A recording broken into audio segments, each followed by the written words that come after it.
No ha pasado mucho tiempo, pero como cada día hay noticias nuevas, esto parece que se nos ha olvidado, pero a principios del mes pasado, un joven refugiado sirio de 31 años, ataviado con un pañuelo en la cabeza y empuñando un cuchillo, en Francia, Annecy, entró en un parque y empezó a cuchillar a niños en sus carritos, y allí había madres protegiendo y otras personas a esos niños con su cuerpo.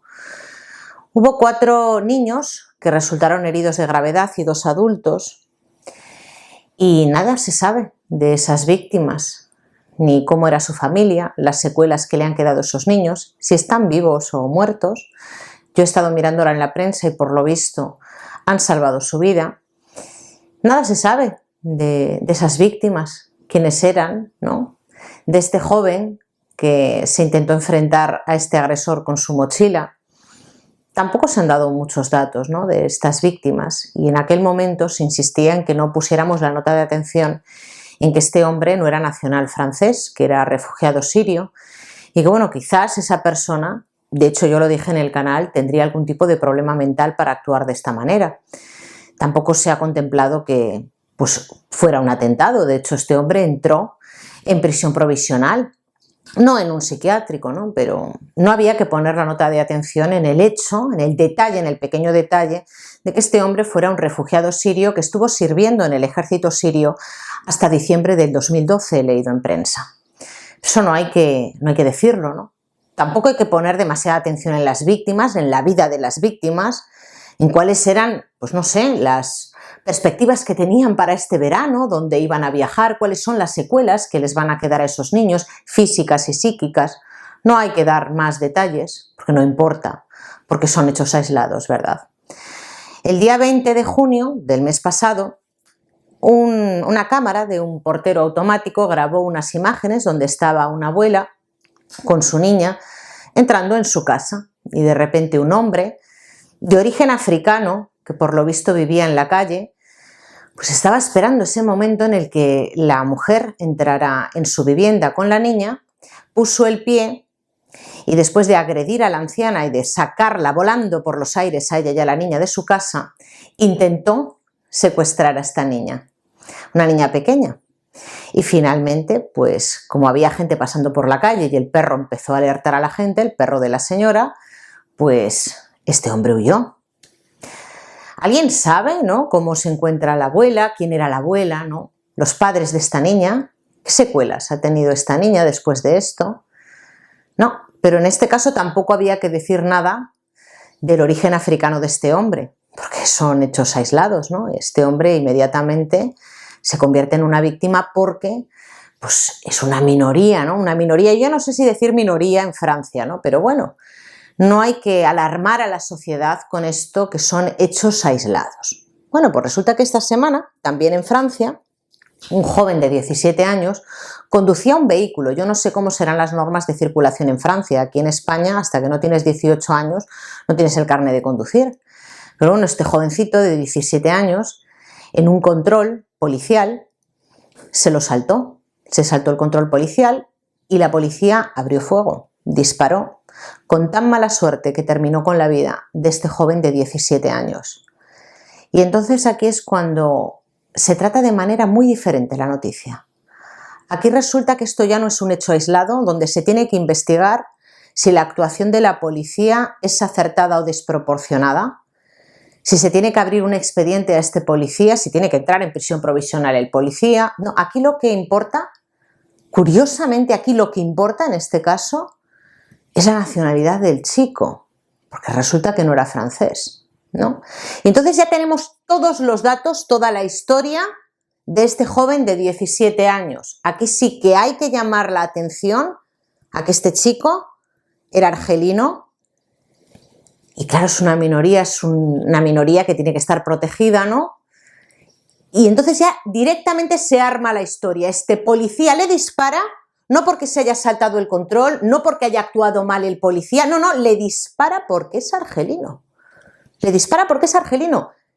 ¿Y qué pasa a continuación? Se empieza a crear una historia. A mí esto me suena mucho de Estados Unidos. Joven de 17 años, con toda la vida por delante, por supuesto. Yo también lamento la pérdida de este joven, pero fíjense qué diferente el trato a la víctima, ¿no? El trato a la víctima de los primeros niños, de la abuela y la niña y de este joven de 17 años que lamentablemente ha perdido su vida. Se salta el control, pero de eso no decimos nada. Decimos que este joven quería ser electricista, ¿no? Y que esa misma mañana le había dado un beso a su madre, le había dicho te quiero mamá. No se sabe, ¿no?, lo que pasó con esos 4 niños apuñalados. ¿Qué hicieron esa mañana? A nadie le importa, ¿no?, porque eran franceses, ¿no? Pero este joven ya se empieza a crear la historia. ¿Y qué pasa a continuación? La gente en las calles, la gente totalmente fuera de sí. Gente también de Francia, ¿eh? Bueno, porque la policía es racista, ¿no? La policía ha actuado mal, seguramente ha actuado mal de una manera desproporcionada, pero ya no se deja que la justicia haga su trabajo. Entonces la gente ya sale a las calles a quemar el mobiliario urbano, a tirar piedras, a agredir a la autoridad. Claro, qué curioso. Cuando interesa hacer una historia, una narrativa en relación a la nacionalidad de este joven y una historia lacrimógena sobre ese joven. Cuando hay otras víctimas y el perpetrador, el agresor, es de un colectivo protegido, de una minoría, es negro o es de otro país, ¿no?, ahí no interesa que se diga. Pero cuando es a la inversa, oye, qué trato tan diferente. Qué trato tan diferente. ¿Lamento la pérdida de este joven? Pues por supuesto que sí. Igual que lamento la pérdida de la vida de cualquier persona inocente. Claro que sí.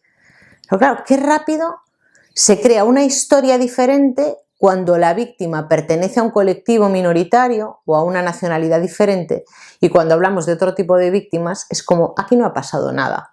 Es un caso aislado, ¿no? Claro, ¿qué está pasando? Que Francia está ardiendo.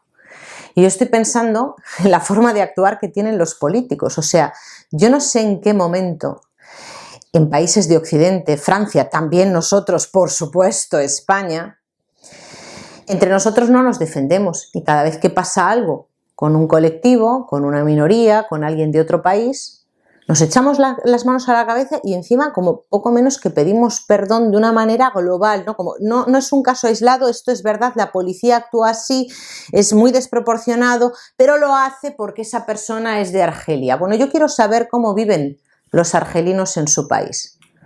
¿Cuánto vale la vida en Argelia? ¿Cuánto vale la vida? Claro, llegan a otro país y de repente les pasa algo y en lugar de buscar justicia en los tribunales, donde se tiene que buscar la justicia como hace el resto de personas, como harán seguramente los padres de esos 4 niños y esos 2 adultos, o la abuela y la niña, en lugar de buscar justicia en los tribunales y sin poner, por supuesto, la nota de atención en la nacionalidad de su agresor, porque ellos no hacen lo propio, porque ellos de repente tienen que reventar un país y que salga Francia ardiendo.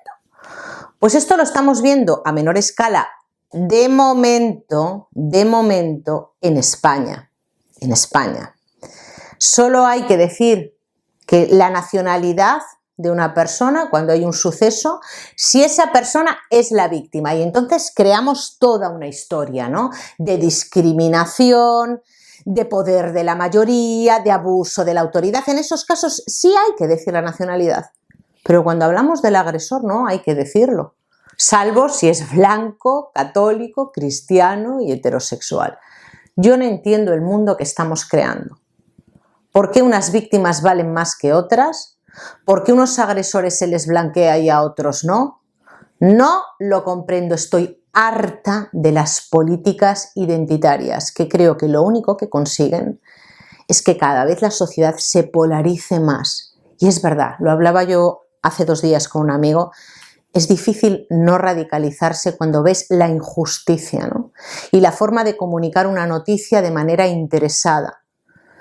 Cuando interesa sacar a relucir la nacionalidad de una persona se saca y cuando no, no. Bueno, por cambiar un poco de tercio, resulta, sabrán ustedes quién es Tamara Falcó, ¿no? Es muy conocida porque es la hija de Isabel Preisler y también ha sido conocido pues que se va a casar, ¿no? Pues resulta que hace 2 días unas personas, no se sabe tampoco la nacionalidad, seguramente no son blancos cristianos heterosexuales, porque si no, ya se habría dicho que eran de Cuenca de Madrid o de aquí de La Coruña, pero no ha saltado la noticia, ¿no? 3 personas fingiendo ser guardias civiles, a punta de pistola y con un machete, han parado a los joyeros que llevaban joyas valoradas en más de 2 millones de euros para la boda de esta mujer, les han rajado las ruedas del coche y les han quitado las joyas. ¿Alguien sabe algo de la nacionalidad de...? Nadie dice nada, todo el mundo guarda silencio, pues a saber de dónde serán esas personas. Yo insisto, o todos o ninguno, o a la hora de comunicar damos todos los datos para que sepamos de quiénes estamos hablando, cuál es la normalización de la violencia, de dónde vienen, cuáles son sus costumbres, o no damos los datos de nadie.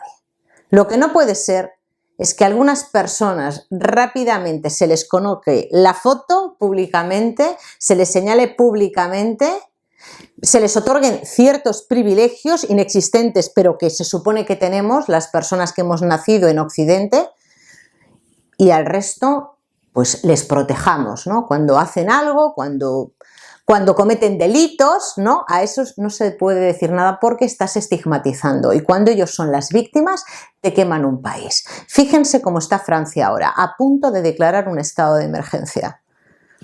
Se han tenido que suspender conciertos, actividades deportivas, pero, señores, es que nos lo merecemos, ¿eh? Porque aquí en Occidente hemos tenido muchos privilegios y ya va siendo hora de que gente de otros países que lo han pasado mal, vengan a destrozar nuestro país porque nos lo merecemos. Y este es el discurso imperante en gente progre en este país. Nos lo merecemos, tenemos que pedir perdón públicamente por ser blancos, cristianos, heterosexuales y no pertenecer a ningún colectivo minoritario de especial protección. Entonces tenemos que pedir perdón, porque nos lo merecemos. En fin, harta de tanta demagogia y harta de tanta hipocresía. Lo voy a dejar aquí, esperemos que en Francia impere el sentido común, las fuerzas y cuerpos de seguridad hagan su trabajo, Macron haga un ejercicio de reflexión y esperemos que en las próximas elecciones aquí en España tengamos un poco de sentido común y de conciencia a la hora de insertar nuestro voto en la urna, porque si no estamos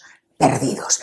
Dicho todo esto, espero que disfruten del sábado. Muchísimas gracias a todos los que nos acompañasteis ayer, a Julián y a mí en el directo. Estuvo muy interesante, fue largo, tenía 1 hora y pico, casi 2 horas de charla. La entrevista me la hicieron a mí y, como se pueden imaginar, yo charlo por los codos, que poco menos me tienen que echar con agua caliente. Y nada más, lo dejo aquí. Muchas gracias por verme y, si Dios quiere, nos vemos mañana.